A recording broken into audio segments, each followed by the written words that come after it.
because I think it's very important that you're out here selling your music. So with the USB shit, bro, you know, like how you said, labels wanting to come to you and shit. So that also made me be like, after I started selling copies, bro, I just been keeping track of how many I've sold. You know what I'm saying? And how much money I made, just to show them when they come to me, because it's like, shit, bro, streams is whatever the fuck, but nigga, I want to sell 10,000 albums, bro, and have $100,000. And also, I think it's helped me, like, giving it to people and shit. They'll be like, damn, what is this? And I'll be like, it's my album on there. And they'll be like, oh, this shit is hard. Like, can I follow you and shit? And I'm like, yeah. And they hadn't even heard the shit yet.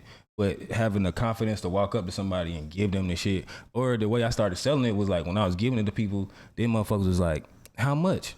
And I was like, $10. I'd give it to a nigga and not say nothing, just to see if he gonna ask how much it costs. Yeah. That's how I end up selling it. Nigga be like, oh yeah, I give you 10, I give you 5, 15. And motherfucker fuck with me. Shit, my first best friend ever in life, bro, I told him I was selling these shits. That nigga bought 50 of them hoes. Damn. You know what I'm saying? That's a true best friend right there. Was crazy. That was the first sale I made. What's going on, everybody? It's your boy Parrish in all caps with no cap. Remember that. And welcome back to another episode of the Unperishable Podcast. And today I got my big homie with me.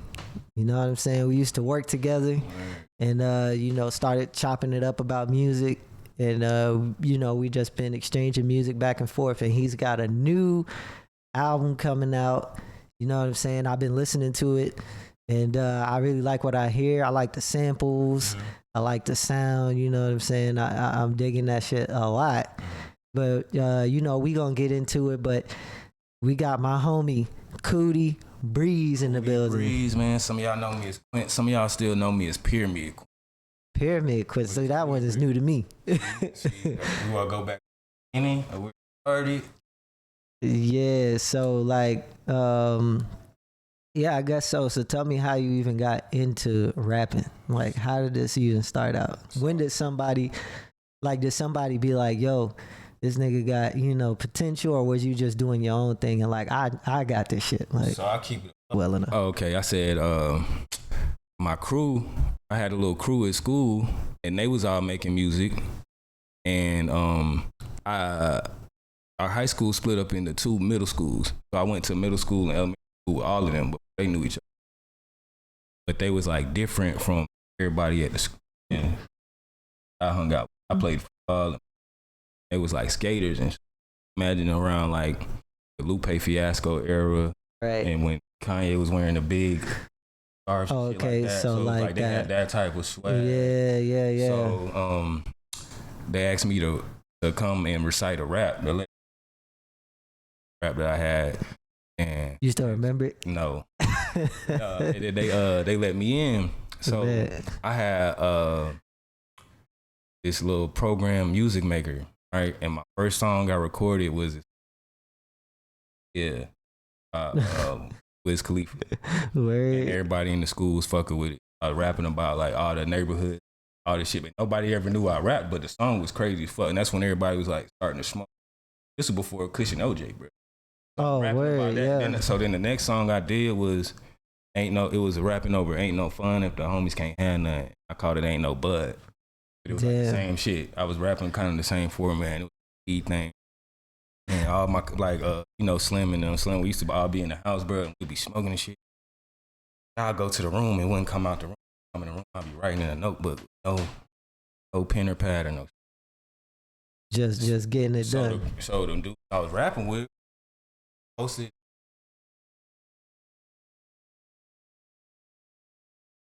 Shout out to NRK, that was the group.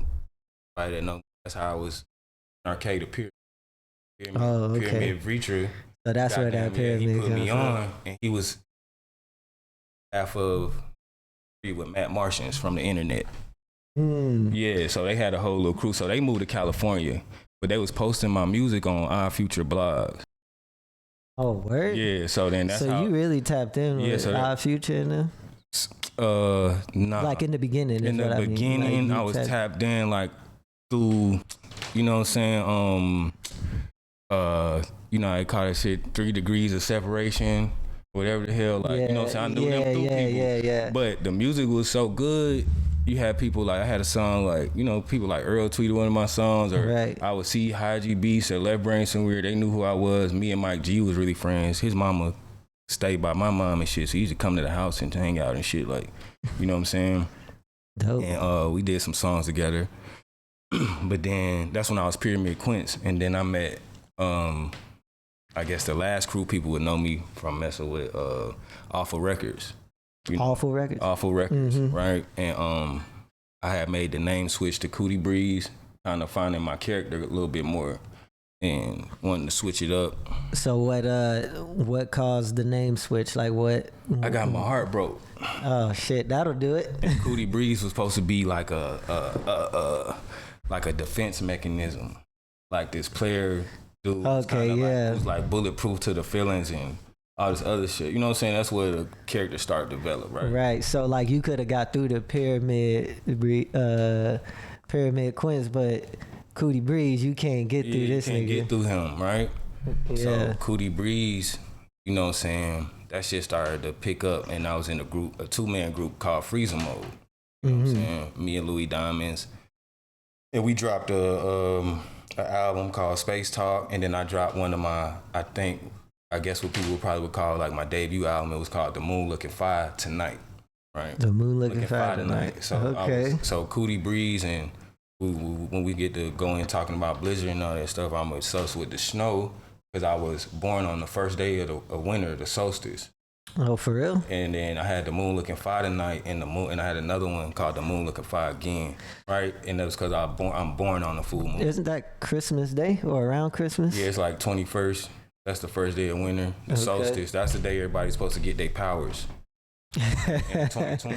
Hell yeah! That's when the Stargate open up and all that. Yeah, you get your energy. Word. So then, my little crew with them Off of Records started to take off. You know what I'm saying? Father, he was doing songs like Fat Man Key and McConan and all them. Then I did a song with McConan, and that shit had got like millions of plays. And I think that's where like most people know me from. But it was like, that was a song that I wasn't like too fond of. So people probably be wanting me to like perform it or like do that shit or whatever, but it was like, damn, you know what I mean? I got others, you know what I'm saying? That wasn't really my style. I just was adapting at that time, you know? So did so many great things with them, you know, festivals and shows and stuff that I never thought I'd do. Go to California, did shows out there, did shows at New York, you know what I'm saying? We did the first Rolling Loud, you know what I mean? Shit like that. Oh, right. So like, the music kind of took me further than I thought it would ever, bro. Cause I was like, you know what I'm saying? I didn't know that I could do this shit. It just now, once it started to pick up, I was just getting better and better with it. I was treating it like basketball. You know what I'm saying? Wanting to be better than my counterparts and practicing, and you know what I'm saying? And every time I was getting on the mic, I just wanted to be better, sound professional, wanted to sound clean. I wanted to sound real good, you know, like. Oh yeah, it's a craft just like basketball, like you're saying. You practice it, you hone it in, you sharpen it, and it correlates. Sand it down and get it perfect. Yeah, and basketball and rap correlate so much, you know what I'm saying? From the way basketball players dress, and some of them be wanting to rap for real, like Shaq and AI and Ron Artest and Dame Lillard. You know what I'm saying? That's because rap culture is just so, I guess, it has so much gravity. It draws people in. Like the people that grew up on the culture that spawn off to do different things take that culture with them. So they grew up in rap culture, but they were basketball players. You know what I mean? But the people they looked up to were rappers. Was rappers, you know, and drug dealers and shit like that. Yeah, exactly. The people they grew up listening to and watching, but they just had a skill in basketball, and they took that culture with them wherever they went. Even when we talk about that, like that has something to do with how I end up developing as an artist. Like you go back and listen to The Moon Looking Fire Tonight and stuff like that when I was like younger, to shit now. Like them songs was kind of more fun. You know what I'm saying? And more so like that. This is kind of like more gangster, and I'm talking about real life stuff. You know what I'm saying? I'm talking about drugs. I'm talking about weed, cocaine. I'm talking about people going to jail. I'm talking about finding God and getting your life right. I'm talking about hustling. You know what I'm saying? Making mistakes and bouncing back. I'm talking about falling off and bouncing back. Inspirational stuff that, because when you're younger, you just having fun, you just not really paying attention, and then the world hits you, and then that's what make a better artist, is when you be living life. Some people be thinking like you got to keep making music and keep making it and making it and making it and putting it out, but sometimes you got to take a step back, bro, and live some life, and then, you know what I'm saying, and then come back out, and then that shit will translate through the music. You know what I'm saying? Because then you start gaining experience. And the experience gives you a story to tell. Yes. And you express the emotions, you express the story, your how you grew up, the thought process, all of that. You just put it in the music, and it makes it better. And that can help somebody that's going through the stuff that you was going through, you know what I'm saying, as you was trying to find yourself as an artist. You know what I'm saying? It's people still trying to find themselves as people. So I still try to talk about like regular everyday stuff, you know what I'm saying? I work a regular job still, you know what I'm saying? Stuff like that. So like I feel like my music real relatable, you know what I'm saying? I feel like I'm cool enough, you feel me? To where the shit I'm talking about, it's gonna resonate with them, and they gonna respect it. Whether I'm talking about going to work, or, you know what I'm saying, or selling a brick or whatever shit, you know what I'm saying? Because this shit is all real life. And you can only speak to where you at. Where I'm at. I mean? So that's when it's not real, it's not relatable. Yeah. Even if you don't do any of that shit. You know what I mean? Even if you feel like your life is boring, if you express what you are going through, like there's somebody that's gonna connect to that shit, and I be trying to tell people that too. Yeah, or sometimes, bro, the words are so powerful and the music's so powerful that sometimes you might could rap or write about something that hasn't happened yet in your life. You could rap that shit into existence. If you talking about it the right way, you know what I'm saying? If you telling a story, if the purpose is to tell a story or whatever, that can still be authentic to you, because you might have saw something that impacted you, and you be like, I know this never happened to me, or, you know, like you said, hasn't happened to me yet, but I understand the impact of it, so I'm gonna tell about it. But that's still authentic. But there are people that just don't write from that even. And you know, when you can write from a space of like what you're feeling, where you coming from, because like I may not have been through something, but I'll hear a song like you wrote and be like, somehow this still inspires me, you know what I mean? And then now I want to write based off of a story you told. For sure. You know what I mean? And that's how this shit work, you know what I mean? Because this shit just comes from somewhere sometimes that you don't even know. Like when I was younger, right? I think my thing that I was battling with the most was like, so a lot of the people I was coming up with and around, they was making a different type of music. It was more like partying and fun, like shit for the young people and stuff, right? And I know the type of music that I like to listen to, right? And even though like older people or older crowd, right, might not, so it's like this. We in the 50th year of hip hop. Something that helped me develop and to make the shit that you just heard, Blizzard, where it got like the soul samples, they don't have no drums on it, and I'm like really rapping and stuff like that. It took me to realize, bro, we in the 50th year of hip hop. My people, my dad age and shit, came up on hip hop, so they're still listening to this shit. They want new shit to get. You feel me? That make them remember, that make them think about the old shit, but it's just a newer, you know what I'm saying? Right. Just think about how this genre of music is one of the only genres in our era where the people that started it are still alive. Like it's still, we're only in like the third generation. You know what I'm saying? Like there are people that were born when hip hop was birthed, and they're 50 years old.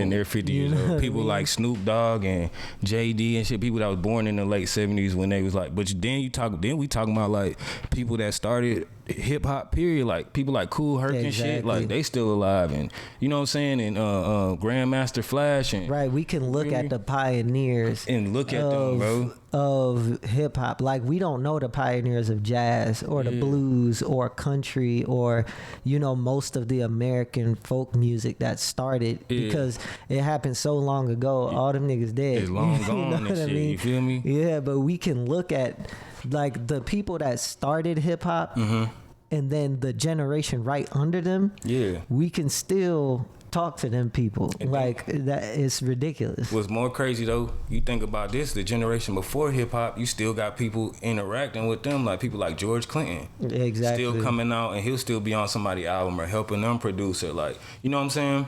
Right. And or giving people samples and game and stuff like that, you know.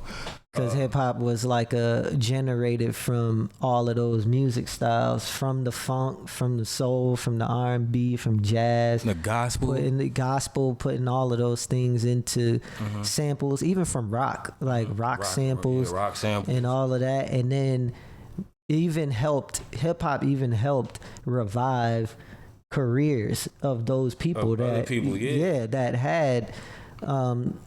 Maybe people haven't listened to their music in a while, and then a DJ will sample it, and then they rap over it, and then you like, oh yeah, I remember that song. That or think 60s. About shit like little as like verses, when they was doing verses, and then you got fucking Earth, Wind and Fire against Ronald Isley, and then the next day they streams going all the way the fuck back up. Right, they, you know what I'm saying? Because everybody came and watched the shit last night, and now motherfuckers playing the shit. Or shit like TikTok. How many times a TikTok challenge come out and people is bringing back old songs and shit, or doing dances, like niggas doing the Tamia Hustle to that old ass song like it's new. Yeah, you know what I'm saying? Shit like that. Like, your shit don't go nowhere. Once you hit record and you put it out, you got that shit out there forever. Right. That's the beautiful thing about music is that it's everything. Everybody has, you know, their waves. You know what I mean? Even the people who've all like been on top, there's gonna be a time where it's down, but then it's back up, and then it's a coast, and then it's, you know what I'm saying? And it, like you said, but if it's out there for people to consume, then it can always have a shot. Always have a shot, and you always could live forever. Exactly. And it's always out there for somebody to find, right? I think you ever seen the R&B Money podcast with Tank and Jay Valentine? Hard. Hell no, that's probably hard. Bro, you gotta listen to that podcast. You seen it? So like he'll invite like mad R&B people on to just talk about their careers and stuff like that. And I think he was talking to Ari Lennox, and she was talking about sometimes, I think if I'm remembering the conversation correctly, like not really wanting to sometimes do music, like, but she gotta make money. Yeah. And like performing is a way to make money. And she was like, sometimes I just need to take a step back. And Tank was like, that's all right, you know, do whatever you need to do. He was like, cause you've already made enough music. You will be able to tour forever if you wanted to. You'll be able to make money at any moment if you wanted to. There's always cause the music is there. Yeah, you got them hits out. Right. Shit, even if it's like 3-4 years from now, she could come back out and do that pressure. That's a JD beat. You know, that shit not going nowhere. Right. That's a JD. You know, he gonna goddamn always have his songs always gonna be out and playing. He gonna resurface them, especially if they honoring hip hop or he doing some shit. He gonna come out and play all that shit. Nigga still play crisscross. You know what I'm saying? And do all that shit and do that. You know what I mean? Right. But it's like, man, like bro, it's this song called 10 Points from Cool Breeze, which is one of my biggest influences, cause I don't think I ever heard that song. It's called 10 Points, cause you know he from East Point, and it's TENN cause 8 Ball on it. You feel me? But the song is like, you did it before, you do it again. You did it before, you do it again. And the nigga whole verse is talking about like him having this music, and the music is going, like how we was just talking about, the music gonna be there forever and it's gonna outlive him. And when you hit record, you know what I'm saying, that shit out there for life. So you gotta be careful what you even saying on the microphone and what you speaking and putting out there into the world. You know what I'm saying? That's true. So he called me on the phone one day, and you know, I was telling them I met somebody that did an interview with him a long time ago, and a dude got me in contact with him, and I was like, bro, I was like homeless and shit. And all this shit, and my phone ring, and he's like, yo, Breeze. I was like, yo. He's like, it's Cool Breeze and shit. And I'm like, what the fuck? You know what I'm saying?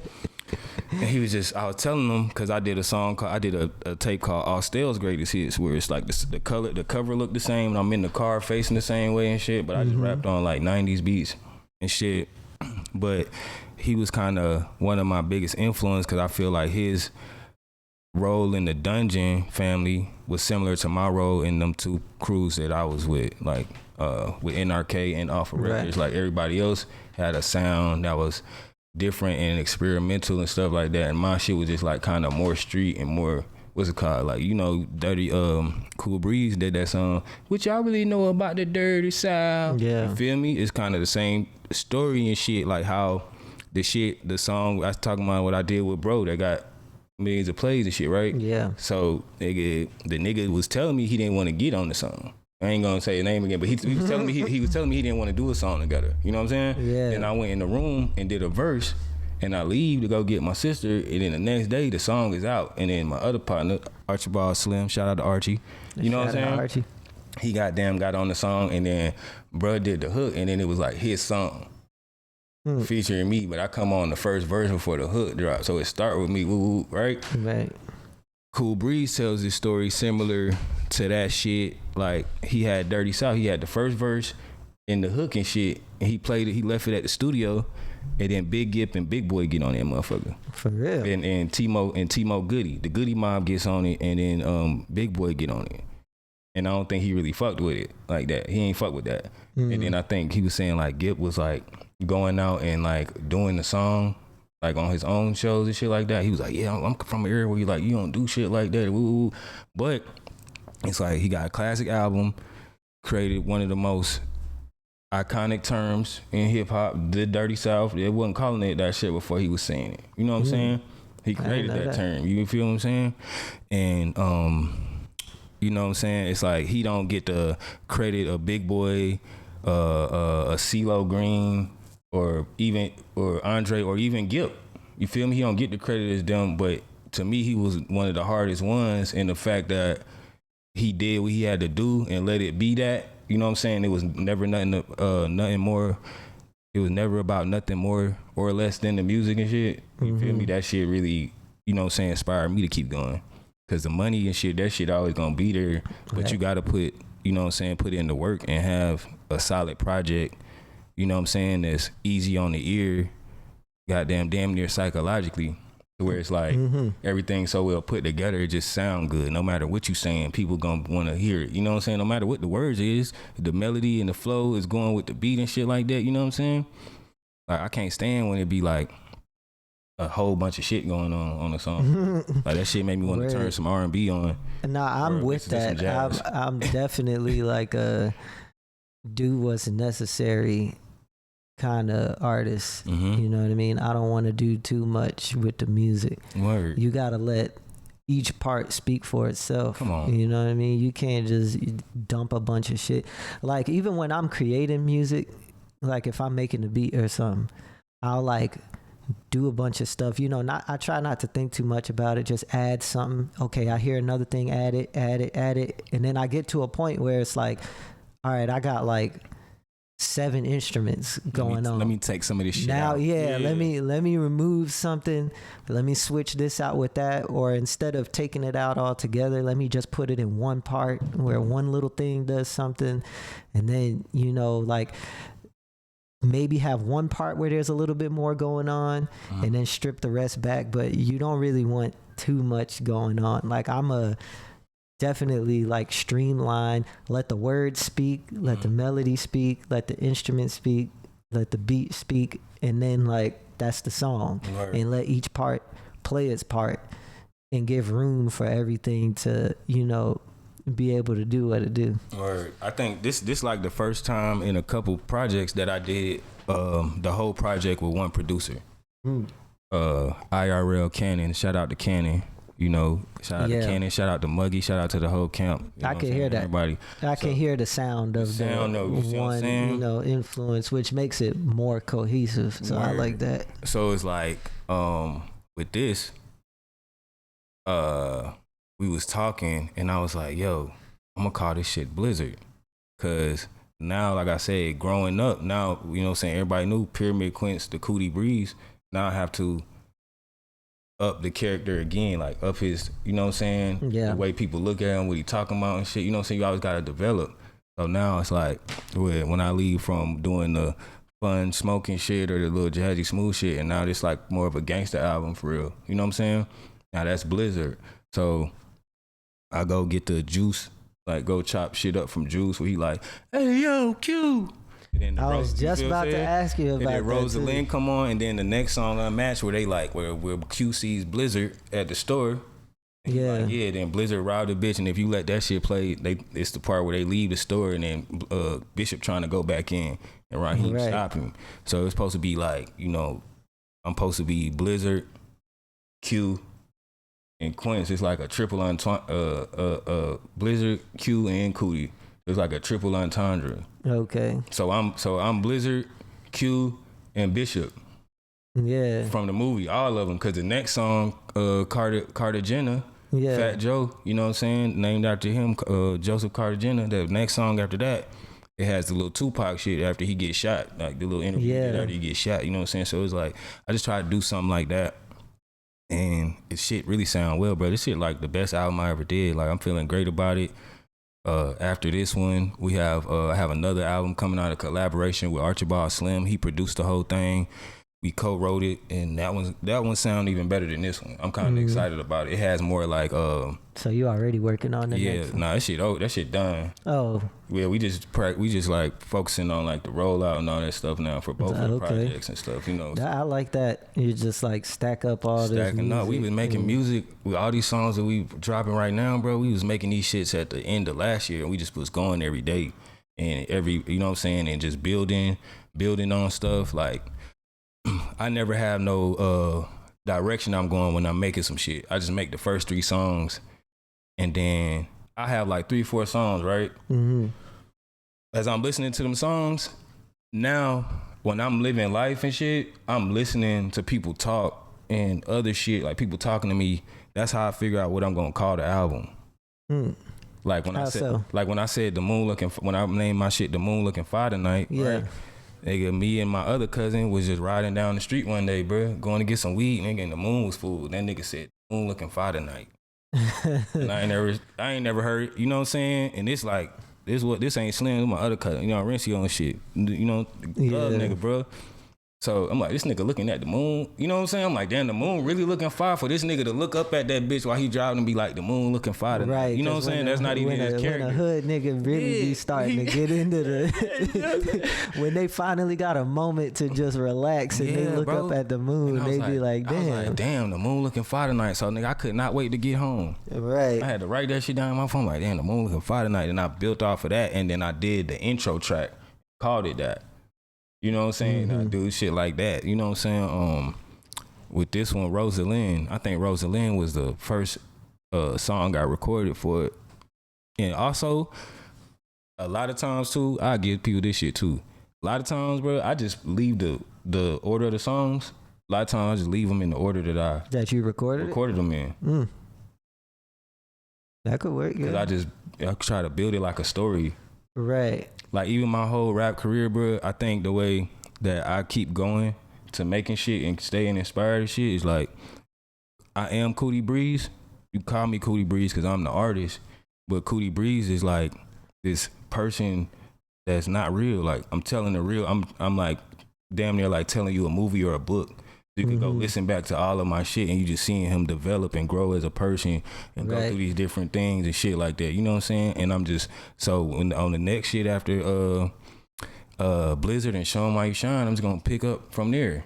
You know what I'm saying? And you know what I'm saying? Ain't no telling what Coodie going to do next. Right. So you just have like each album a continuation of a story.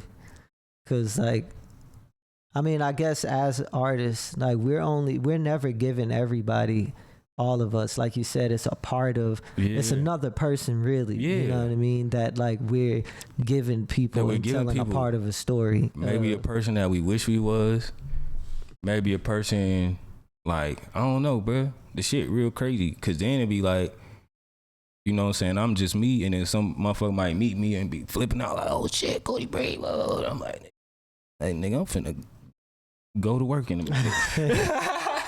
You know what I'm saying? Like, nigga, what the fuck? You know what I'm saying? But it'd be like, damn, bro, you know, I really done spoke this shit up. You know what I'm saying? It's like, it's too late to turn back. And I done came this far, bro. You know, I done came this far making money off my shit now. You know, I just want to up it. You know what I'm saying? Get, after this, I just want to get, like, all the business stuff straight, go completely independent. You know what I'm saying? Instead of doing the stuff I was doing with my little crews and shit, having, like, you know what I'm saying? Having, like, little mock record labels and motherfucking, fucking groups or whatever, collectives and shit like that. Like, I want to get like real business going, you know what I'm saying, merch. We be doing jerseys and shit, freezer mode jerseys. I be selling the jerseys. You know what I'm saying? We trying to get more merch going. Well, jerseys is fire. Selling the for Blizzard, we doing the physicals, USBs. Yeah, so you've been with the album hasn't even dropped yet. Yeah, the album hadn't even dropped yet. And you are out, because talking about being independent, you're out selling your flash drives with your music on it. With my music on it, and people is like, before they even hear the music, they be excited about it being on the flash drive and not a CD. Because it's like, damn, this nigga, they be thinking probably, somebody handing you a flash drive, bro, you probably thinking that shit fresh off the press. You like, damn, this nigga so excited to have somebody hear it. You know what I'm saying? But these are songs that's mixed and mastered. We done sat on them. I think I finished Blizzard and fucking, like, bro, when we did Blizzard, bro, the producer, Cannon, he sent me the beats for that shit, bro. And it was like May. It was like the end of April. It was the end of April. Like, it was like April 28th, 29th or some shit.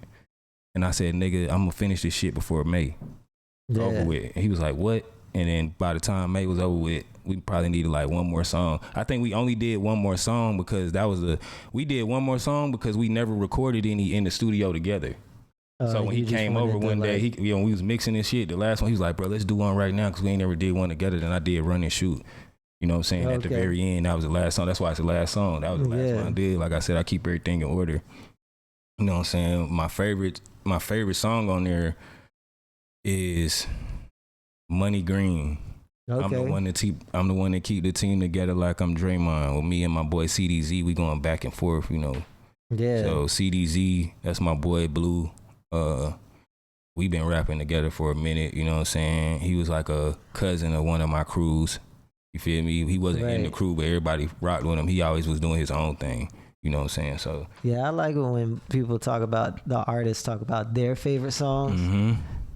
Cause you know, we create this shit, and of course every one is like our baby. You know, it's special to us, but of course we got ones that we really feel like something that just came out of nowhere, you know what I mean? That we like, man, for some reason this one really connected me. This one my favorite right here. Like, bro, I literally remember the day we made the song, bro. I was just like, hey, bro, I got up one of them beats from Cannon and shit, bro. We just smoking and shit. We was bored, and I don't think he felt like making a beat. And I was like, bro, I got a beat. I was like, I got an idea. He was like, what? I said, I'm gonna write 16, but I'm gonna spit 4, leave a space for 4, spit 4, leave a space for 4, spit 4 again, leave a space for 4. And then, you know what I'm saying? And then in them spaces, you just come in behind me with your 4, and we just make a 32. Yeah. You know what I'm saying? We make a 32 with us going back and forth like Styles P and Jada and shit. And people was liking it. And we from Georgia, you know what I'm saying? We from Georgia. That's like some New York shit. Like, even listening to the production of this shit, bro. This shit, like, you know. Yeah. And then people don't even know that. That's kind of like my roots and shit. My dad from New York City. He's from Queens, and my mother from Patterson, New Jersey. So, you know what I'm saying? My grandmother from Philly and shit. So it'd be like, you know, that shit just crazy. That so shit in me. I couldn't let that. Roots. Yeah, I can't like not let that shit come out. You know what I'm saying? You know, I'm from Georgia. You feel me? It's like now I blend the southern accent with them beats and the soul samples and come on there like, you feel me? It's a lot of producers and shit that I want to hear this shit that I want to work with. I could even hear the Future influence too. Yeah. Like because I mean, even though they're all like, well, they're from all over really, but like, you know, they did a lot of like New York, you know. Yeah, it was like boom bappy and like rapping and shit like that. And you know, people like I used to be with like I said, Pyramid Vitra and my partner Tyler Major, you know what I'm saying, and JQ. They was like real rappy and shit. So I always be trying to keep up with them. Like they had like real bars and shit. Archibald Slim, you know what I'm saying? Yeah. My boy, shout out to Kosher Beats, shout out to Lazy Man. These are all people that influenced me, bro. Shit, you know. I have like my favorite artists that I like to listen to. You know, people like Currency and Young Roddy and Bodie James and okay. You know what I'm saying? Yeah. Jay Wordy. Primo Rice, like the niggas on the West Coast that do like the player shit. I like Freddie Gibbs from Gary. We was just talking about Gary Anna and shit like that. You know what I'm saying? It's like producers I want to work with out there, like, you know, the Alchemist and what's my boy from London Drugs? Man, it's so many other people. Primo, there's niggas out there, bro. I just want to kill they beats. You know what I'm saying? And it'd be like, that's a whole nother lane from what you get typically in Atlanta. Right. Like I'm not doing, you know what I'm saying? I'm not somebody that's trying to do the radio or kill the clubs or no shit like that. Right. Like I'm strictly internet. I came from that era, bro. Yeah. Hot new hip hop and shit. And yeah, because when you was talking about the whole Wiz Khalifa era, the whole or rapping on Say, you know, Kanye era, that shit took me back. You know, that's like my 8th grade. You know what I mean? Right, like yeah, you're a little younger than me. 8th grade year, Yeah. 9th grade. When all of that started happening, you know, like you said, just like listening shit, like downloading shit on LimeWire, listening to you know, what was that fucking website, like going to Dat Piff, Hip Hop DX, yeah, live new hip hop and all that shit. That's how we got our new music. You have to listen, like, nigga, come on, bro. I make this type of shit, but then it was like shit. When I was in high school, bro, I was listening to futuristic shit like Young LA, Young Dro. I remember. DJ Pretty Boy Tank was having the mixtapes. DJ Spins was having the Space Invaders, bro. If you wasn't on Space Invaders, your shit was not playing in the club on Friday. That's what it was happening. K Camp and FLY and Stat Money Boys and the Band Geeks and all type of shit, bro. Yeah, and, nigga, we used to sit up on Thursday night for Friday because the ticker counting down. Right. Or Lil Wayne. Right. You know what I'm saying? Shit, Hot Boys, bro. Man, that's my shit. Everybody know I love the Hot Boys and shit, bro. You know what I'm saying? I always talk about Soldier Green, because it was like BG was one of my favorites. You know what I'm saying? He really was my favorite out the Hot Boys. More than Wayne until Wayne did the Carter. I think that I think that was the first CD that made me want to rap. Cause when Wayne was, or when the Hot Boys first dropped, like Wayne wasn't the one that everyone was looking at first. No, cause BG, I told my boy this shit last night. I'm like, shit, on the Hot Boys album, Guerrilla Warfare, the one that got like I think it got Thursday, it got Tuesday and Thursday. It got that one where they be like, what you need, boy? I need a hot girl. Yeah. All them songs, the ones with BG on them, it be saying Hot Boys featuring BG. Cause niggas didn't know, like, BG was the nigga, bro. He was the baby gangster. Like, we wouldn't have no. Remember how like Chief Keef and Young Boy and all them old block niggas and all the kids that was like young was out here talking about murdering and killing. Like when we like 2012. You like, all right, these niggas, you like, shit, everybody that's coming out now is fucking 15 years old and got the strap and shit and woo. Yeah. Nigga, that nigga BG was doing that shit in the 90s, bro. That's why he was the baby gangster. That nigga 15, 16, nigga, talking about murking niggas and shooting heroin. Yeah, that's Lil Wayne was Lil Wayne ass was 13. Nah, he was a kid, bro. Lil Wayne was fucking 16, 17 when he was the first nigga to say it ain't tricking if you got it. Yeah. You know what I'm saying? Or when they said bling bling. Like, come on, bro. These niggas was kids, and we still talking about that shit. You know what I'm saying? BG out of jail and shit now. Nigga, when they did, remember the song with Lil Wayne and Birdman when they was like, dun dun dun dun dun dun dun, dun, get your shine on, get your shine on. Nigga, I don't think I remember that one. The nigga don't play, get your shine on. I think that shit might have been on like Father Like Son or like one of Birdman later albums and shit. Oh, okay. But it was like, nigga. In like 05, 06, bro, that shit was, 06, 07, 05, shit like that, bro, that was a big song, you know what I'm saying? Yeah. But it was like, people didn't understand that was the third time they did that song. The original one is a BG. song. And then when they did it on It's All On You too, it was a better version. Watching infrared on Sunday, the butt jumping. You know what I'm saying? The second line coming, the hot girls out, them hot boys out. We in top of the line going, uptown boys out. 17, riding fly than your daddy. Nigga was going fucking crazy, bro. Hell yeah. BG, bro. Come on, bro. That shit was crazy, but that was like my first time. That's what I correlate to, like, seeing shit where it's like, I'm not from the city of Atlanta, bro. You know what I'm saying? I'm from outside, from the outskirts, so it's kind of more a country shit. So that was my first time seeing people that it looked like they from somewhere I'm from, or it remind me of like when I go to South Carolina or Florida shit and be outside with them niggas. Everybody got goals and they shit. Right, because Louisiana is like that. You know what I'm saying? It's just like that. You know what I'm saying? So, to me, bro, that shit is what fucking locked me in, bro. I remember seeing, first rapper I remember seeing ever, bro, Snoop Dogg. Like you physically meeting? Nigga, no, like seeing on TV. I think that's like the first. Nigga, remember he's turned into that fucking the dog? Bro, that's the first fucking video I can remember in my life seeing. Eesh. Snoop Doggy, no, nigga, what? I used to be like, what the fuck? Niggas turn into the dog and him and Corrupting them coming running up under the bridge with the flannels on and shit. Woo woo. That shit wasn't no New York shit or no shit you see. We was just seeing like Nas videos and Wu-Tang videos all the time, bro. Big ass brownstones and niggas on the block and big ass projects and and puffy jackets on the street. Puffy jackets are they out there on the block and niggas out there at Harlem World on the block posting shit. You know what I'm saying?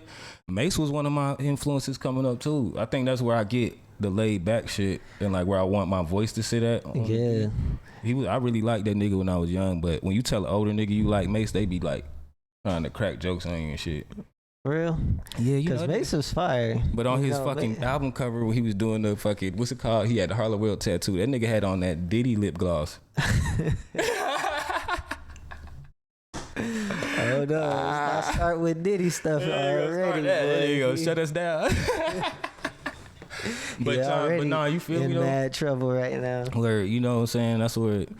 So you a student of hip hop for real, because you naming deep cut references, like you talking about stuff that's like not just, you know, the basic level, because you going into like, you know, all the, you know, the Dungeon Family type stuff, the, you know, Hot Boys, you going deep into West Coast, like, you know, the West whole Coast shit, bro, New like, York stuff. You was talking about currency and all that, like Louisiana. I'm talking about everybody in Louisiana. Yeah. Come on, so Magnolia Slim, Slim and shit like that, bro. Niggas don't know about that shit, bro. Like that shit was crazy when it come out, bro. Like and to just see like what them people was working with, cause then, bro, you listen to some of them songs, bro, especially when it was coming from like a what you would call underground at that time, coming from the South, it wouldn't even be as mixed as well as shit you would hear coming from Diddy and them and shit, but it was still a good song. Yeah. Like, bro, I remember hearing "Wanna Be a Baller"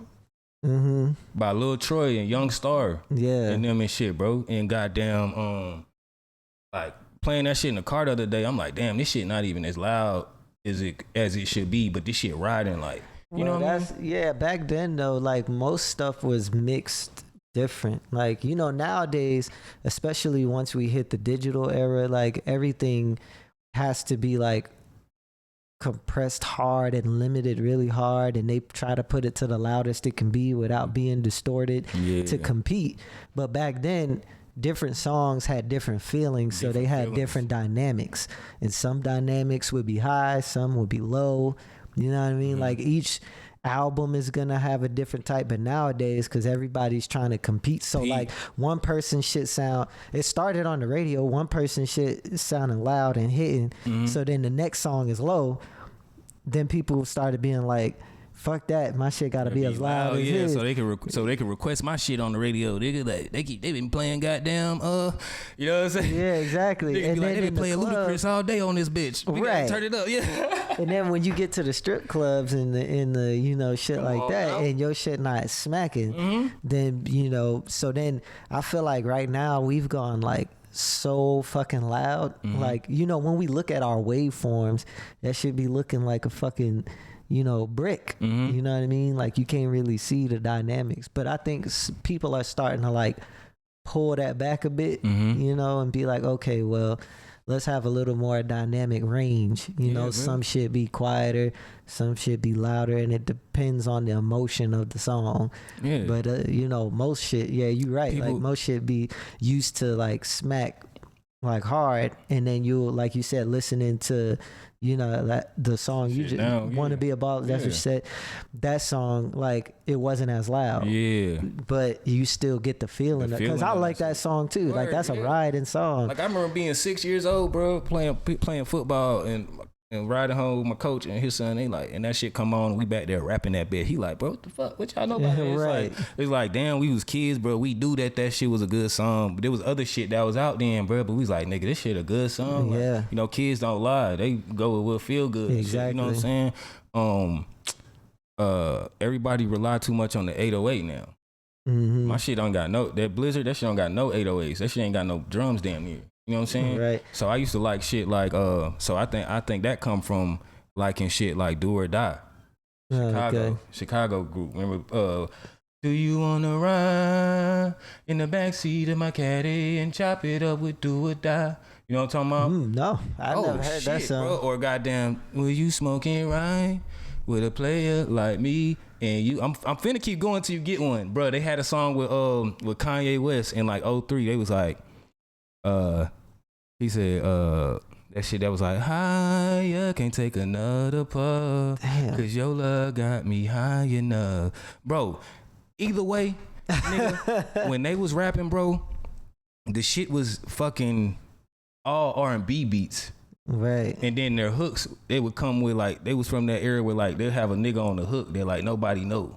You know what I'm saying? But it was nigga Johnny P. Shout out to Johnny P. Johnny P was a great ass hook man for the Midwest and shit. And that shit used to just slide out, bro. Like, and it wasn't no real bass and shit. That was like, that shit is probably the shit that like, definitely the shit that influenced people like Kanye West and stuff like that. I remember him reaching back to work with them and stuff like that. You know what I'm saying?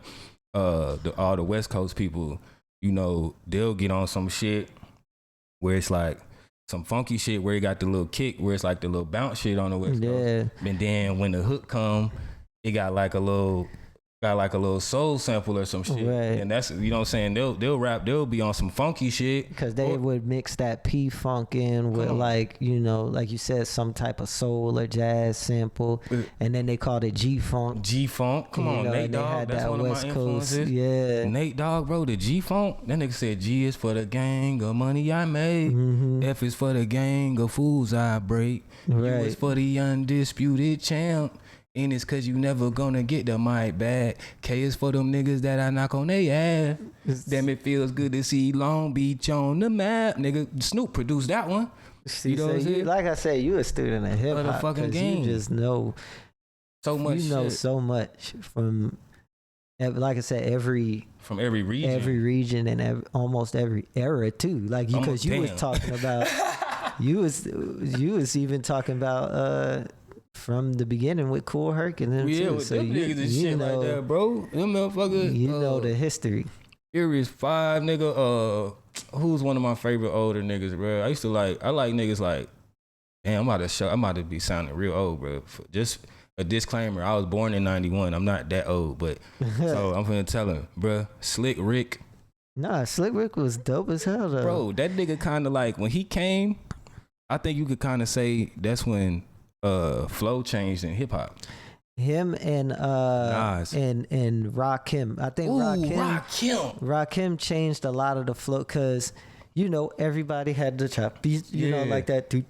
And he had a jazzy flow. Like what Biggie had. So Rakim, I think I heard him say like his pops was a musician. I think his dad played like the saxophone or something like that. So he kind of has that musical bone in him. Yeah. And he was saying when he would write, like, I think he changed the cadence because everyone would just do everything on the beat. And shit. And he was talking about how he would write rhymes and he would split his, like when he wrote, he would try to fit the words into all a into bar. one line, yeah. And he would mark the bars. And he was like, I would carry words over into the next bar. He had to draw the shit out. So when he was like, want to get a plate of fish, like he carried the rhyme over into the next bar, which is my favorite dish. But without the money, it's still a wish. You know, like that type of rhyme scheme, he changed it up a bit. You know what I mean? Yeah. And then like you saying Slick Rick, because Slick Rick had this like smoother, like, you know, storytelling type of, you know, flow. Yeah. You know what I mean? Like, and then Nas also changed a lot of shit up too. We gonna get to all that. So I'm finna go back to Rakim though. So as we talking about Blizzard, you know, he did the song. He did the actual Juice single for the movie. Oh, word. And he tells a story about like he had the words written and the melody was on. It took him forever. Like I think he put the drums on there the day before. Yeah, he got damn, like you said, he had a musical ear. He had to put the vinyl on the mixer, and he found these drums, and he finally like, you know what I'm saying? So that song where they're getting dressed at the beginning, and then like where it's like a lot of shit going on. Yeah, you know what song I'm talking about? That was Rakim's song. He got down. What's it called? His story. How you talking about him? His dad having a musical bone. That goes back to Pimp C. Pimp C ass used to play his dad UGK shit, and his dad was like, this shit is straight, but you got to put some real instruments over this shit, like real music. You know what this nigga started doing? People that probably don't even know this about Pimp and UGK. That nigga started playing all the instruments on the beats. For real? That nigga played the piano, the horns, the fucking drums. That nigga played that shit live, like in the, what's it called, bro? He played that shit. Like all them other shits, there was samples of shit, he just took them. Like when he did International Players Anthem, he got out of jail and was like, yeah, I'm gonna rap on this. Well, they was like, bro, that's Project Pat beat. He was like, nigga, I don't give a fuck. You know what I'm saying? Everybody know that was his beat, and then he came out and did the shit, you feel me? But his way of making the beats and shit in the music, bro, that's why he talked this shit the way he did. Cause he like, y'all niggas ain't even real musicians. It's really the South. I really play this shit. Even songs that niggas thought was samples, I think he replayed them. And they would probably just keep this. Then like they wouldn't even keep the sample, bro. He'll come in there and sing the shit. Right. And then you go. Right. So he'll like he'll like, interpolate the sample. You feel me? Play it himself and try to like the fucking organized noise. Right. Shit, them niggas having people come in there and play all them songs, play all them sounds. Niggas wasn't digital besides them little sounds. They got like that one sound, you know, organized noise for that shit. They go, pew! Yeah. Like Outkast tracks, they motherfucker, pew! That's like one of their signature sounds and shit. But that was kind of really one of the only digital things you heard. You had the drums and you know what I'm saying, and everything else, bro. Like them niggas was so crazy. CeeLo Green was so fucking wild. And CeeLo is so talented though. He was He's like, bro, like from because like you said, he can play. He could play. He could sing. He could rap. The way he layers his shit be sounding crazy. Yeah, and he be sounding like a choir and shit. Right. And the crazy thing is it doesn't seem like it, but his vocals are versatile. Like he can sing like the normal way you're used to hearing him sing. Like when he was you know, doing his older stuff, and then you know, then we heard stuff like Crazy, you know what I'm saying? And then like, you know, but then he also got See You Right Around Town with the that shit was crazy. And then he's got like, I heard him do this rendition of Mary Did You Know?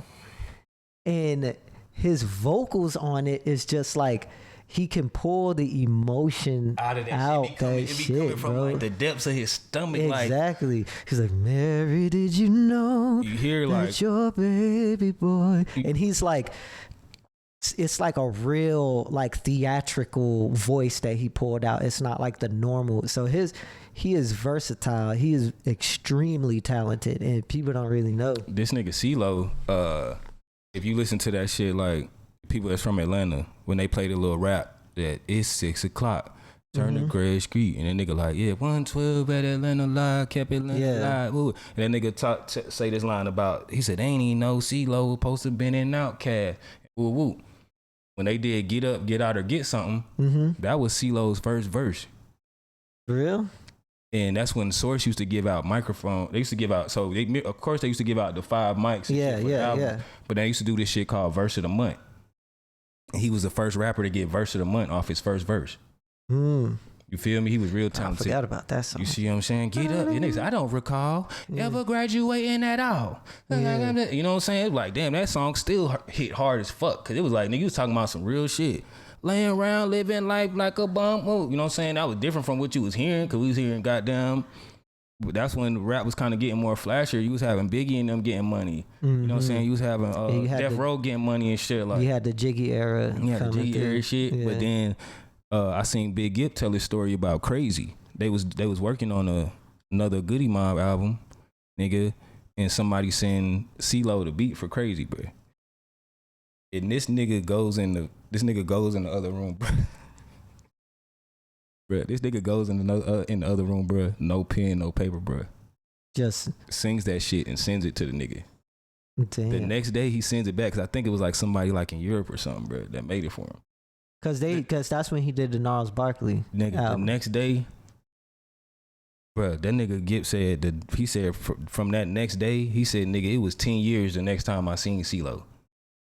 He said, because the next day, that song was the biggest song out there. The nigga got the song from that nigga CeeLo and then probably took it to the radio and dropped it.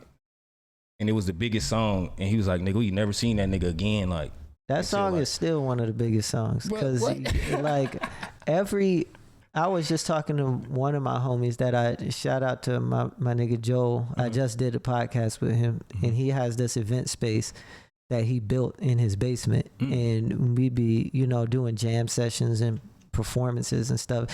And we were talking about how when we do jam sessions, he was like, we were talking about how we don't like people doing covers because the whole point of a jam session is to come up with some new shit. Yeah. And he was like, yeah, because niggas want to come in here doing, covers of Crazy all day. And I was like, why is that always the fucking song they always want to cover is Crazy? And it's a great song.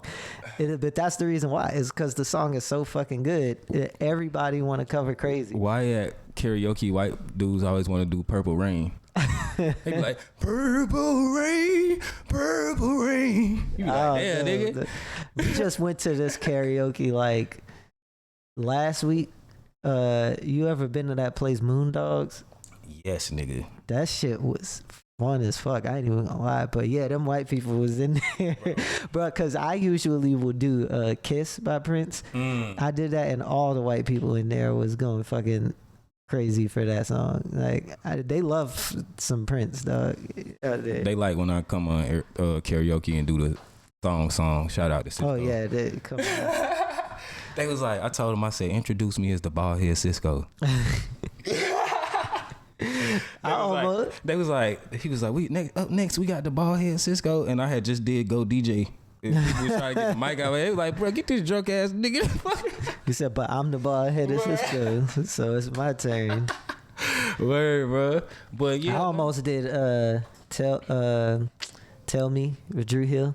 Oh yeah. Tell me what you want. When they be jumping out the sky. Yeah, bro. Come on, man. Damn. You want to talk about like some R&B hip hop shit? Shit, 112. 112, hell yeah. Of course, Jagged Edge. Jagged Edge, Jodeci. Damn, Jodeci, bro. The Jodeci was one of the, like, I don't know if I could say that, but like they seemed to me like one of the first R&B hip hop nigga, cause they was sagging their pants and shit like that. They was breaking away from like the good boy shit where you had like Boys and Men and they was like coming to a girl singing on their motherfucking. Cause they were like Boys to Men was wearing suits and stuff like that, but they was wearing the Timbs with the the shorts leather shorts. You feel me? Y'all look like some Fresh Prince niggas and shit. I think they was from Philly or some shit, right? Who that? Nah, they from. Was they from Boston? Like, I think they from the South. Boys to Men. No, not Boys to Men. Oh, Jodeci. Them niggas was from North Carolina. Yeah. Or they from... No, Virginia. They was from North Carolina. They was from North Carolina, but I guess they think also Devontae Swing was fucking with them. Because Jodeci, all four of them, I think, came up in North Carolina. But freaking... what's his name? You know, Casey and JoJo were in a quartet group in Baltimore when they were kids, and they did like They might be from Baltimore. They I think they're from North Carolina too, because I think they all formed in North Carolina. Like they all came together in North Carolina. But Casey was it was like Lil Cedric and the something singers, but he was in the quartet group when he was a kid. Casey was the lead singer, and JoJo was in it too, but he was a background. And they went around all the churches like singing quartet music. Yeah. God damn. Before they moved to, but you could tell like all the harmonies and all of the, you know, and he sings kind of like a gospel quartet singer. Like he has that lead, you know, vocal. With the fucking, it sound like the Holy Ghost coming out. It's like a preacher, like. But it's like shit, bro. Sometimes that shit just take over when the music come in. In times where I've been in the booth and the fucking tear come down my eyes because the sample and shit getting so hard, and I'm just in the wave where I'm rapping and I'm riding the beat and shit. Yeah, I done left my shit. Like, you know what I'm saying? You could tell when it's God and when it's not. When you just tapped in. When it's not. So hold on, I want to redirect you back to these USB sticks, because I think it's very important that you're out here selling your music. You know what I mean? It reminds me of like, because we're having a big wave of independent artists right now doing stuff, and it's been a consistent lineup of independent artists doing their own thing, performing their own shows, doing their own music, and selling and doing it all by themselves until somebody come with that bag. Yeah, it make them feel like they can't do shit without them. I don't think it's that. I think what's happening is like, because what people don't realize is running businesses are hard. Yeah. And when you are an artist that's independent, you're doing a lot by yourself. You gotta be a manager over all these different teams and different groups of people. So once you build yourself up to a certain caliber, you now can go, you don't have to go to record labels. They come to you and will say, we'll give you da da da da. And now you have the power and leverage because you built yourself up so much. People like La Russell was talking about how record labels have come to him and he's waiting on it, but there are some deals, like he has so much leverage that the deals they come to him with, he's like, nah, I don't like that. Nope, don't want that. Because once he signs the deal that's perfect for him, he can take some of his hands off the wheel, you know what I mean, in certain areas, and let the label handle certain things, and he could focus on other things. So it really just depends on what people want. So he kind of the blueprint. He kind of the blueprint of me starting doing it like this.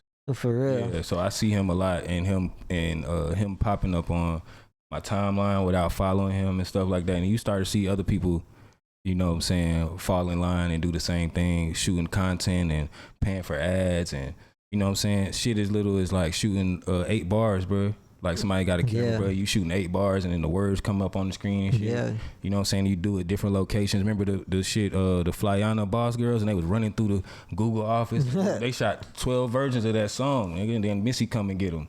They shot just them 2 verses. They only had 2 verses each. You know what I'm saying? Had a verse each, bro. They ain't want no hook, bro. They just kept shooting that shit, and everybody thought it was good. You know what I'm saying? So with the USB shit, bro, you know, like how you said, labels wanting to come to you and shit. So that also made me be like, after I started selling copies, bro, I just been keeping track of how many I've sold.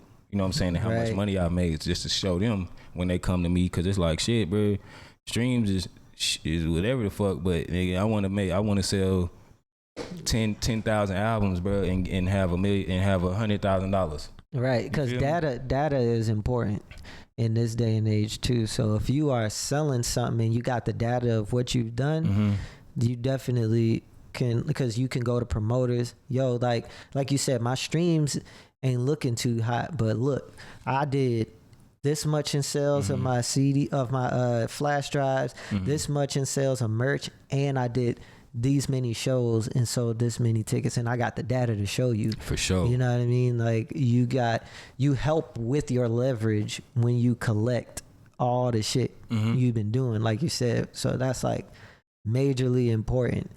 And also, I think it's helped me, like, giving it to people and shit. They'll be like, damn, what is this? And I'll be like, it's my album on there. And they'll be like, oh, this shit is hard. Like, can I follow you and shit? And I'm like, yeah. And they hadn't even heard the shit yet. But having the confidence to walk up to somebody and give them the shit. Or the way I started selling it was like, when I was giving it to people, them motherfuckers was like, how much? And I was like, $10. I'd give it to a nigga and not say nothing just to see if he gonna ask how much it costs. Yeah. That's how I end up selling it. Nigga be like, oh yeah, I give you 10, I give you 5, 15. And motherfucker fuck with me. Shit, my first best friend ever in life, bro. I told him I was selling these shits. That nigga bought 50 of them hoes. Damn. You know what I'm saying? That's a true best friend right that shit there. Was crazy. That was the first sale I made. You know what I'm saying? That's what made me start selling them. I was like, yeah, I got these fucking. It was just a bag full of USBs, bro. So right. we trying to make that a part of how we gonna release this shit. Like, it's gonna go on DSP eventually. I think when I do drop it on DSP, it's gonna be like a deluxe version. Okay. But people grabbing it, people seeing me post it, you know what I'm saying? I think they have like a fear of missing out. That's make them want to go get it, because they like, damn, what this shit sound like? He posting clips of the song. He posting that niggas is buying it. I'm putting it on the story. I'm showing people the messages of people inquiring about buying it or showing the transactions. I'm like, yeah, you gotta come get this shit. Nah, that's or you never gonna hear it, because, and I think the best part about this shit is I've eliminated the haters. Yeah. Because only people that's buying it and can hear it is people that really want to hear it. Right. So I haven't had no negative feedback, because people that know me know this is my best music that I've made. And it's important because you actually can make money off of it. Because like we were saying, if I get 1/70th of a stream of a penny off of a stream, then I'm not making nothing. You listen to it once and I get 1/70th of a penny. But even if I sold you one song for $1, I already made dramatically more money. Oh yeah. Off of that one song than you streaming it. And you collecting as much money as you can before you could even put it on streaming. That's why I brought up Lil Russell, because he said something about, like, you know, artists sell their art, musicians should sell theirs. You know, should sell their music. So if, you know, people who are gonna stream it, they're gonna stream it, like, whatever. But people who want to really buy something, and there's a big market of people who want the thing. You know what I mean? They wanna hold on to it so they could, you know, always have it. Maybe one day the internet go out or some shit, or they on a plane, or whatever, and they don't got the internet. Or they can't pay for, nigga. I know niggas that don't got fucking iTunes, bro, and never had that shit. They'll listen to YouTube. Yeah, exactly. You know what I'm saying? Or they'll listen to YouTube or some shit, or they'll just listen to the radio or what everybody else like. Or what they got on their phone. Or what they got on their phone. What is already downloaded on their phone. Now you got it forever. So, and when your internet down, you could put my shit in. This shit working. I tell niggas, I'm like, bro, put this shit. They be like, nigga was like, man, I sell dope, nigga. I ain't got no computer. I said, but you got a PlayStation. Yeah, exactly. Put this shit on your game. Now when you playing career mode, let that shit play. You know what I'm saying? Let that shit play. You know what I'm saying? Cause that is exactly right. And that's smart. You have a way. USB ports. They got USB ports on fucking CD players in the car. Like, you get one of them CD faces, like one of the CD player faces and shit. It's a fucking USB port on the side. We tested this shit out. It plays in the car. And all the new cars got USB ports in it. Anyways. Yeah, you can, because most people use it to just charge their phone or play stuff off their phone. But you could put a USB stick in there and play stuff off of that. You feel me? And yeah, but just having physical, even if I don't have this, because I think Lil Russell is selling his music on his website or on, I think it was called Even. Yeah. Then, you know, people can download the digital copy. And then they probably get like a vinyl or some shit too. Yeah. Yeah, but you still got it on your phone, or they can put it on their own flash drive and put it in their car, or have it on their computer. You know what I'm saying? Because like you said, those days where my freaking internet not working, or like I'm driving through a bad area and streaming ain't really working, I could just, okay, well, I got the shit already downloaded, boot, play it, and then you making, like you said, you making 10 when all I did was stream it, you wouldn't even make that. If like even if I only listen to your shit one time, you still got $10 up off me, as opposed to I listened to it one time on streaming and you ain't even make $1 off of all the songs that you just uploaded, which is crazy. Didn't make $1. You didn't even make 50 cents for real. And and damn, I forgot what I was finna say. And it's different because, bro, I ain't gonna count. Like when somebody hand me a CD, I automatically assume it's some ass music on it. You know what I'm saying? Like, I don't know, bro. It's just like it's just the aesthetic. It's the idea of like, you know, growing, like we're just out of CD eras now, of the CD era now. So it, to me, whenever I see that, it just puts my mind in the space of like, it's probably not updated music and it's probably not that good, you know what I mean? Because you're handing me a CD. I don't even know where I'm going to play this at, you know? Like my car doesn't have a CD player in it. I don't have a CD player any. It's funny because I actually have vinyls over there. I'll even listen to those. Or like, you know, yeah, like, I mean, I'll play a CD every now and then, but like something like a flash drive or even something to download. To have it on the computer, like niggas is on the computer. Motherfuckers DJ off the computer. Motherfuckers play shit like when they in the house playing shit for their family, or like, you know what I'm saying, or listening to some shit. You gonna play some shit on the computer because you already on the computer working. And that's important too, what you said about the DJs, because then if I go to a DJ and was like, yo, play my song or something like that, and they like, how you gonna get it to me? And like most times people airdrop it. You could do that too, but if I got the flash, it's just like boom, it's right there. There's you know fuck what I mean? Around, be somewhere ain't got no Wi-Fi where nigga can't airdrop it, and or nigga anything. phone done fucked up. He like, yeah, you can't email it. It's not sending. Right. It ain't the right file. And it's like, just damn. much quicker to plug it in and just drag it out of the folder into another folder, and then the DJ could just start playing it in Serato or whatever, and just, you know, go in on it. Like, I'm excited about everything, man. Feel like even talking to you about all that shit, bro. I've been rapping actively, bro, like half my real life, like no bullshit. Like since I was 14, 15, bro, I'm 31. Right. Literally half my real life. So it'd be like, one, this all I know to do. For real. Right. Like, even when I try to stop, it shit bring me back and I do the shit. Right. But now it's like, it's for a different purpose. I used to be rapping because I wanted to be the biggest rapper and woo. It's like, nigga, I'm a regular person at the end of the day. Live real life. I think everything else that come with it, with creating the project, bro, my main goal is just to get it out and to share it with the people that be with me, because niggas be with me all the time, but they won't be in the studio with me. Right? And they won't hear shit. Some of my niggas don't even listen to the shit I make, bro. Cause they on some other shit. You know what I'm saying? Niggas, street niggas and woo, they don't even listen to that shit. So I just be wanting to get it out, share it. People copying these flash drives, bro, that was the biggest blessing. Cause that was extra. You know what I'm saying? Everything else is a blessing. Doing shows, being able to travel, you know what I'm saying? Meeting other artists, getting plays, doing all that shit, bro. That shit was blessings. You know what I'm saying? I think this time my mind right. You know, my mind right. I know with like opportunities that I want to take and what's gonna work for me. You know what I'm saying? Yeah. I know that what I'm doing, I'm doing it the way that I want to do it and keeping it kind of true to myself, and that's to where important. It's like authentic for sure. Cause the one little bit of you goddamn getting beside yourself could fuck up the whole image of what you trying to portray through the music and as an artist or even just as a person.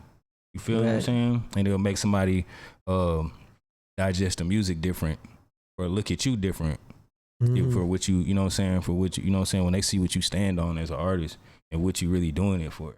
Yeah. You know what I'm saying? So stand on business. Standing on business. Word to king. Word to king, yeah.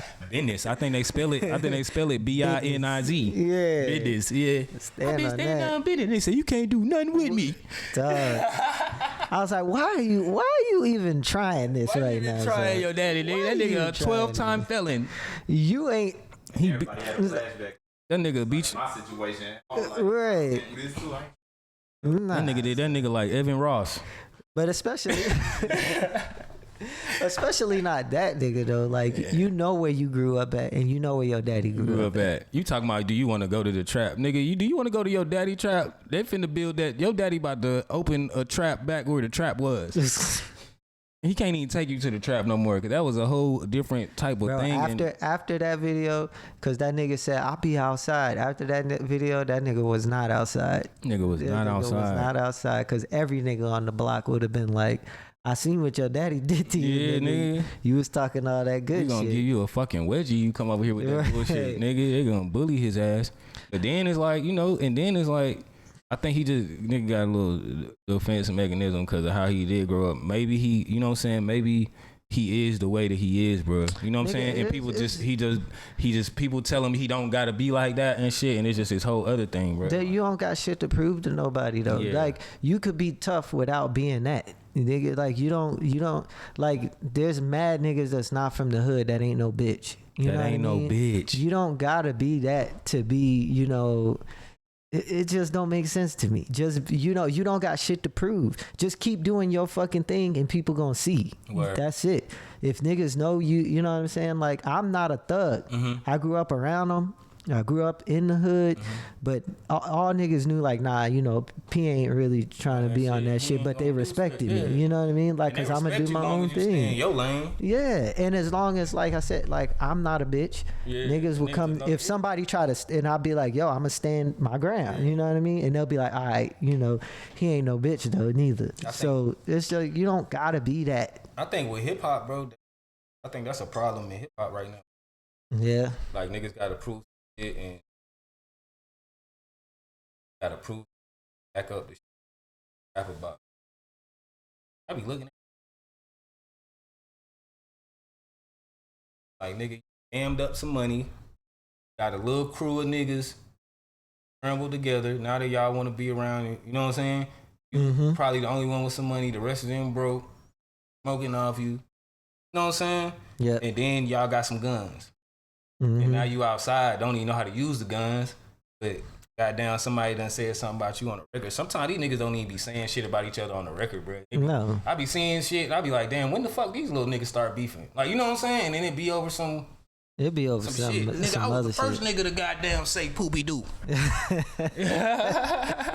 You feel me? Or like, they fucking, all you niggas fucking the same bitch, or like, what's it called? And woo woo. But then it be like, bro, you know... It be like, shit, nigga, I ain't grow up in the city, nigga, but where I was from, nigga, it was niggas like dying and shit. Like, you know what I'm saying? We was like, kids, bro, with niggas dying, bringing a gun to school. It'd be a nigga get shot. You be like, damn, I just seen this nigga yesterday with this nigga. You be like, damn, that nigga shot him? You know what I'm saying? And they be like, damn. They be like, damn, bro, you don't know who the fuck gonna do it. So you can't, you know what I'm saying? You can't come out of nigga, one of these niggas, and say they not gangster or not this or not that. Of course, or like, not that they not gangster, but you can't try to pull a nigga card and say he won't do no shit, because a nigga that don't know what he doing or a nigga that's scared might do that shit. Some niggas don't even know the rules and shit, or like the laws about actually shooting and killing a nigga. Like, bro, you can't, like little shit like this, bro, like you can't go back to your car. Like, you can't get into an altercation, my nigga, right?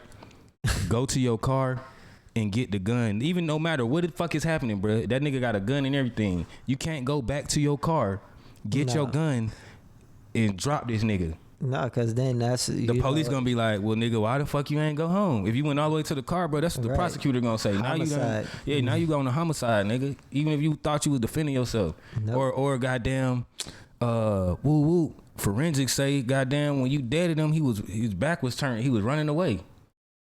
You feel me? And they'll be like, nigga, that nigga had his back turned. He was gone. Why the fuck you ain't leave? Yeah. You feel me? It'd be little shit like that. Have a nigga fucked up. You know what I'm saying? And you know what I'm saying? I'm no gangster or nothing, but I just learned from people that's been in situations like that. You know what I'm saying? I just pay attention to like my pops, my uncles, you know, all the people that's been around me that I seen growing up. Like, I've lived it. I'm from, like, I consider myself to be a part of almost every era in every region. Like like when we were coming up, there was no internet. Like we grew up when the internet was growing up. Yeah. We was outside, you know what I mean? And shit, scooters. We was outside playing football, basketball all night. Right. Then there was the internet. And then we was on that shit. You know what I mean? We kind of started on that we shit. was on MySpace. Yeah, we was like fucking doing all that. Like shit like Black Planet and fucking asking the bitch ASL, age, sex, and location. Yeah. I ain't even seen her face. You feel me? In the chat room, motherfuckers in the chat room talking to bitches. But no, we grew up like with like I was saying, we grew up without the internet, then we had the internet, and then like so we had a balance. And then I grew up in an era where it was like you had the certain type of rap music, like you know that 90s era, certain what people would call like that lyrical miracle shit, mixed with some West Coast shit, mixed with the South shit, and then moving into the era where like the South started taking over. Then Soulja Boy comes out of nowhere. Then we get all the crank that's and the, you know, dance crazes. And then trap music starts taking up. And then the internet. So you downloaded music and then you the internet come back and now you following all the backpackers and shit. Right. XVs and Sci-Hi the Prince and all these niggas and like real rappers and shit. Like, you know what I'm saying? Right. And I've also feel like I came up in a where I was in the hood. Like we grew up, I was born in Miami in Dade County, so we grew up in that. I was there. Then my family moved me to New York when I was a kid, and we lived in the hoods of Harlem and Brooklyn, and then moving down to Atlanta, and we lived in the Bluff. When I first moved out here, nigga, we lived in the Bluff. I went to this school called M. Agnes Jones.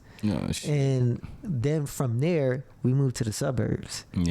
And then I'm like living in the suburbs around like white people and like it did the niggas that you see that's over there, you like, nigga, what the fuck you acting like this for? Right. and then it's crazy because when I moved to the like we lived in like Gwinnett County when I moved to the suburbs, and then I remember it being like mostly white and Mexicans. Then transitioned to like black people. Because I went to Shiloh Middle School. Oh yeah, I know what you're saying. And like it was white people, and then one year, like I think like my 7th or 8th grade year, I think it was especially after Katrina happened and mad people moved here from New Orleans, that it went from like all black, like from like a little bit of black people to like mad black people. My school changed. All the white people moved to the school that was like 2 miles away. They had built a new school, bro, and they moved over there. Then all the black people stayed, and all the New Orleans people stayed. And our school was like a school that was like real traditional and shit. And then that shit happened, and it turned into like some different shit. And yeah, man, shout out to Gwinnett, bro. Shout out to them. The North is what they would call it. I had people out there like my cousin that passed a couple weeks ago. She went to fucking Berkmore and shit. We used to play football. I went to McKeachern out there in Powder Springs. So we used to play against Brookwood and Parkview and all them. And, you know what I'm saying? North Gwinnett and shit like that. That's a part of me too. You know what I'm saying? I played football. I feel like that's how I like the rappers and everybody all know each other and shit, bro. We all played sports and shit. Swanee, we used to go to basketball, play over there at Swanee. Of course, AAU basketball, you know what I'm saying, bro? Like, all that. This shit a special city, bro. Like, I'm really thankful to be born here. I gotta talk about everywhere the rest of my family members is from, like up north and on the East Coast. And all my family in Florida. I got people in Delray Beach. That's where the other half of my family is from. You know, like shit. I can only trace my Quint side back to my great great granddaddy. Like I used to hang with my great granddaddy. So just to think that my family started with his daddy being from slavery is crazy. I had just learned that. Exactly. You know what I'm saying? And I'm named after the first Quints. That's why his name is Chris. His name is.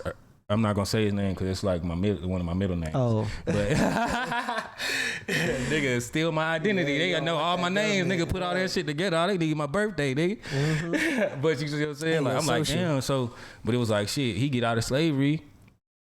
In Valdosta, he had my great granddad and all his brothers, and then he moved to Florida and have a whole nother family. So it was two families that wasn't really together until probably probably like a decade ago. Bro. I ain't And know they my all family came out didn't like here? each other. Yeah, they ain't like the East Coast Quincy's. I don't think they was rocking with the down Florida south, ones and yeah. shit like that because of how the shit with their dad and their families and shit. But I think like Facebook and shit fixed all that. Yeah. Cause now we ain't gotta do no reunions or nothing. You just see everybody all the time on Facebook. Make sure everybody good. You know what I'm saying? I think people need to get back to that though. Yeah. Linking with their families and everybody coming together and people knowing where they came from. Yeah, You know, just most recently, shit. I learned about my real father and learned it. You know what I'm saying? Not recently, but it wasn't until I was like after high school that I realized I was like Trinidadian and Guyanese. Oh shit. You know what I'm saying? I'm just thinking I'm coming from slaves, niggas and shit, and I don't know what I am. And my last name I think is European and shit because everybody else that is Quince is related to me directly. You know what I'm saying? It's not like a common last name, so they come from the Quince, Irvin Quince. I'm gonna say his name. That was a slave. You know what I'm saying? So you come from him if your name is Quince. But other than that, everybody else that was reaching out, bro. Like I remember, like when I first dropped, when I was a little younger, it was like a DJ in fucking London or some shit, and his name was Quince, white boy, and he got damn. And I was like, damn, them probably was the people that owned my family and shit. You know what I'm saying? And then I met this black girl in the bar. I told her, she was like, "Woo, what's your name?" I said, "My name Quince." This was like 3 years ago. She was like, "Yeah." I was like, "Yeah, my name Quince." She was like, "That's my boyfriend name." I was like, "That nigga white, huh?" Because if she was talking about, she was like, "Yeah." Because if she was talking about, if she was talking about anybody else, bro, it would have just been Slim. Oh, it only would have been Slim. Yeah. You feel me? We the only other ones. Right. But down here, you know what I'm saying? So that shit just crazy, bro. You know, just taking more pride in my family. My uncle, he's a musician, a jazz musician that do gospel now. He wasn't rocking with me at first. If you go to listen to the Soul Connection, my album on iTunes is called The Soul Connection. Yeah. The opening track, he composed that whole shit and played everything. Oh, it's a that's jazz dope as song. hell. And it was like, shit, he ain't even fuck with me rapping at first. Damn. Because he do, you know what I'm saying? Because he's a pastor now. He do jazz. Oh, yeah. And he was like, nigga, he wrote me on Facebook one day. He was like, man, who the fuck is Coodie Breeze? Not like that, but he was like, bro, who is Coodie Breeze and what are you talking about? Right. And I was like, man, this your great uncle on your we said this your uncle on your only uncle left on your granddad's side. And he remember my granddad passing and telling him, my granddad was telling him I wanted to do music. He was telling him to like do whatever he can to help me and shit. I didn't know my granddad had told him that shit. You know what I'm saying? I was living with them when he passed. But the day he passed, I had finished my first mixtape. Like, bro, when I took the head, like, did the last song for that shit, bro, I took the headphones off and my phone rang. And they was like, come to the hospital. And I was like, bro, what the fuck? But my life changed after that. That's when I started meeting the people from Off of Records, Archibald Slim and Fat and Ethereal and them, and like shit was just going, bro. Then I got in this accident where I was like passed away for a second. All my friends was like, what? Nigga, them niggas was outside the car crying and shit. I wouldn't wake up. And I woke up in the fucking ambulance and they cutting my jersey up. Of course I had a jersey on. They cutting that bitch off me. You know what day it is? I'm like, no. It was like Happy New Year's. You know, I'm like, nigga, the last shit I remember, I was at work. You feel me? And them niggas like, nah, nigga, you walked home from work, changed your clothes, walked over here to the other neighborhood. We was posted in the cul-de-sac for 3 hours, for some hours drinking. And we was on the way to your cousin party, bro. And this lady hit us coming through the intersection. Yeah. Wake up, man, I'm fucked up. But then I had did this song called Fastest Way with Sensei ATL. Fastest Way. And I'm talking about, you know what I'm saying, I passed away, came back just for this. Ooh, and then in the video, it was hard. We goddamn backed the cars up real fast from each other. Yeah. And then reversed the shot like I was crashing that bitch. Oh, it looked like you crashed. So then when I come back around the corner, the car is see-through like a ghost. He shot this shit like this. The car see-through like a ghost. I come out the car is parked, and then I pop up like see-through rapping and shit. And then I'll come out at the beginning. I come out of the house. My people is in the house, and then I'm riding around and doing all this shit, and I die, and I'm a ghost. And then I come back, and my partner's sitting there on his Nintendo DS, and I walk in the house, see through. He look at me, and I grab the blunt off the thing and head nod him and go out on the porch and motherfucking spark the blunt. It was like That's real crazy. artistic and shit, but it was like That is art. that was a real. So for the people that like that song and seen that video, like nigga, I really died like that. And you know what I'm saying? Like, bro, you That's feel what I'm saying, wild, bro? bro. Like, I take That's this shit crazy. for real, bro, as far as like giving the vision and shit. And you know what I'm saying, bro? Like, I really love this shit, bro. Like, you know, the shit Right. make me emotional for real. Like, you see how even passionate I was talking about the people that influenced me and the shit that I like, bro. Like, right now I'm still thinking about people I left out that really I fuck with, like DJ Screw. Yeah. You know what I'm saying? Like I said, DJ Screw, Lil Kiki, Zero, and from Atlanta, Ghetto Mafia. You know what I'm saying? Kilo Ali. I like them. Yeah, you know bro. what I'm saying? Like you really, like I say, you got the deep cuts. Got a deep You cut, got bro. the deep cuts of all the I'll put a nigga on. all the artists, Come all the on. rappers. You like really studied. Really study, bro. And that was Really from the studied people I was hip-hop. around. Hell yeah. You know, because they was into the same shit. You know, like And you just picked it up. I just picked it up. It was some of my friends put me on that shit while I'm putting them on shit I like. And I'm like, damn. But it's like, you know, I'm not stuck in the 90s or nothing. But I digest the music that's coming in now. But it's like I still go back and study other shit. And I like to hear that shit anyway. You know what I'm saying? Right, I like to that's go what back you and like. hear that shit and to know. But I think most importantly, I just like to know where I come from. Right. You know what I'm saying? So I know where I'm going, know where I'm coming from and shit, bro. I like Boosie. So then you want to talk about some other shit, bro? I'm talking about, Right. you want to talk about some soul, nigga? I like funky shit, Boosie Collins, Hell of course, yeah. Curtis Mayfield. I think that's where Yeah. like you could say that's where like the first Atlanta shit, like Superfly and shit. You know, that nigga was like in Sandy Springs or some shit. Superfly. Roswell He and was shit. in, That's where he died. That's where he lived and shit. for real? Curtis Mayfield. So when he sing Bro, like didn't that, he die with the fucking the lights fell on him? some shit like that. I don't forgot how he was passed. performing on the stage, and I think they didn't rig the shit. I gotta look it up if that was Curtis Mayfield or that not. might have been. I don't think that was Curtis. I don't know. That was Somebody somebody, died though. like Yeah. that, and that shit scares the fuck out of me because I. You be doing them big concerts and shit. I be seeing you. Yeah, and I be like, when I be watching them put the rigs up, I just be thinking about that and be like, damn, Don't dog, put y'all that shit better up like put no that- fair ride. Right, put that shit up right, cause ain't shit about to crush my ass. Man, think about Curtis Mayfield when he was like, "I'm your mama, I'm your daddy, I'm that nigga." Where who you think was most influenced by that? I don't know. Somebody in some shit that we was talking about earlier. Sleepy Brown. I'm stepping out, feeling good. I'm stepping out. He was singing in that high pitched voice, but I'm like, damn, that was some Atlanta shit, Superfly and all that shit, bro. That was some player shit. That was like Pimps, and you know what I'm saying? That shit was crazy. Yeah. So even think about that, even coming into, you feel what I'm saying, bro? That shit was crazy. Teddy Pendergrass, that motherfucker was damn near just talking to the bitches. He wasn't even singing for real. He is all those people you naming are just like It was on another level. Another level, super influential to the not just R&B and soul, but to the current state of music now. on. Like we've influenced so many. Black people have influenced so many genres of music. It's ridiculous. We've created them. I want to say we damn near created them all. Man, I had Especially the most current, like American, I would say especially the American-made genres, like soul, R&B, funk, jazz, rock and roll, blues. Shit, like we've had a big hand in country music and all of that. I'm gonna fuck you up right here. Nigga, remember like Backstreet Boys and and NSYNC and 98 Degrees? Yeah. Nigga, that was fake Boys to Men. Bro, they was like looking back at them, and I'm like, I was watching something from them like last week. I think NSYNC came on. There's something I was watching. I was like, they was definitely heavily influenced by hip hop, bro. Yes, bro. And R&B, and like like the that 90s R&B. Yeah, it was like the era. Eminem effect. That was like Eminem before Eminem. And I'm not going to try Eminem like that because Eminem was his own thing as a rapper.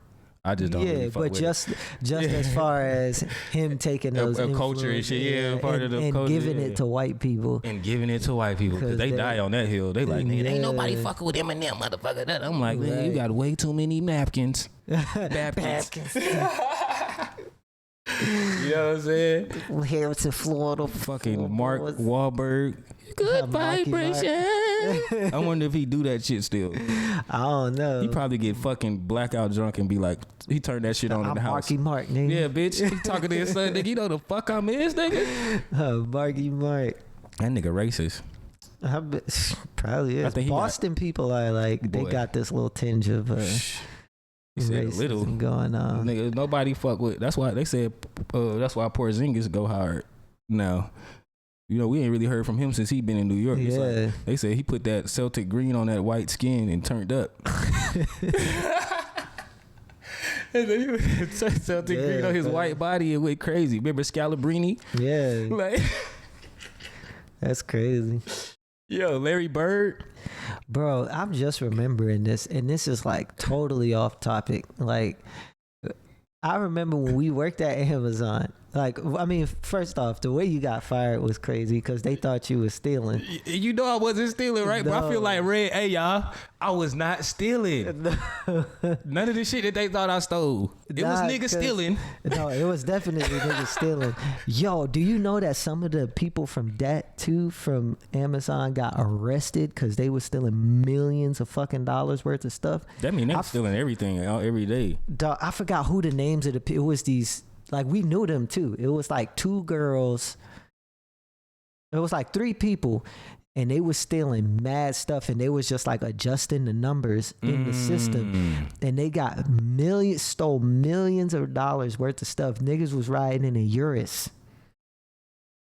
Bro, that's how much money they fucking was making. Boy, that's crazy. Them niggas fired me off of $2,000 worth of shit, bro. Then they show you a list of like the shit that was stolen and shit. And I ain't gonna cap. I stole some AirPods and shit.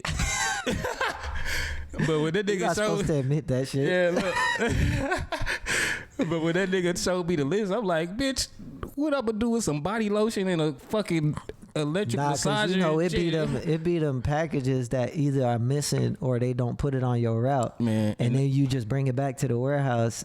So they probably was thinking all that shit. Or was people, stolen. or the nigga was telling me that some people could just go in there, like, you know how they make us take a picture. If you group your shits, a nigga could say that they ain't get their packages. Yes, a concession. That's what I had. I had too many concessions. It wasn't even that I was stealing. They didn't even know if I was stealing or not. All right, we're back. So I guess we started talking too much about Amazon secrets. Then niggas had to cut us off. Shout out to them. I had to plug up a different camera and everything. Yeah, we ain't gonna talk about that no more. We got the message, Amazon guys. Right. What's the nigga name? I'm sorry, our overlord Jeffrey Bezos. That's what. That bitch should have goddamn shut this shit down. Yeah, my bad. We ain't mean to tell the secrets of Amazon. Right. But yeah, I was trying to get into how you told me one time y'all got robbed at the Four Seasons. The nigga I was with set the bitch up, and I just had to like play like I didn't know. Yeah, you just got robbed. And I told him we got robbed. And I put when he gave me the money, I put that shit in my sock.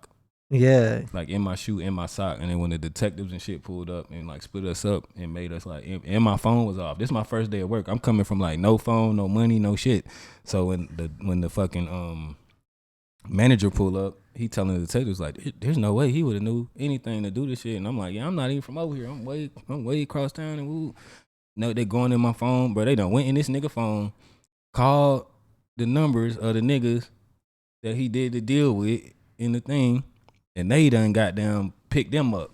So they trying to say we traded the packages for drugs and money and shit. Damn. So once they get them, they like, well, they told on y'all over there and shit. I was like, I don't know what the fuck they talking about. Nigga, they empty my boy pockets. This nigga got all the money in his pockets. And you ain't had no money in your pockets? Nothing in my pockets. You couldn't pull up shit in my phone. I don't know. This nigga that I'm riding with, I was on a ride along. And then me and him rode back to the station. Was this quiet your first day? My first day, nigga. I ain't even have a vest. What the fuck? I had never delivered a package, bro. This is my first day, nigga. We done stopped and played with some people, horses and all type of shit in Atlanta. I ain't even know niggas had horses. It was like some police horses. We done went in the stable, did some shit, nigga. We get to the hood. These niggas done ran out and opened the back door on us. He done set that shit Well, up. if y'all ain't never heard of the Four Seasons in Atlanta, that shit don't even really exist anymore. That shit's like decrepit. It's all broke down now. Bro. Some I couldn't even random believe- person is gonna buy it up and turn it into fucking townhomes. Or some old people homes. Yeah, something like Some that. new shit. I was like, damn, nigga. I was like, damn, there's niggas that stay over here who put in the front.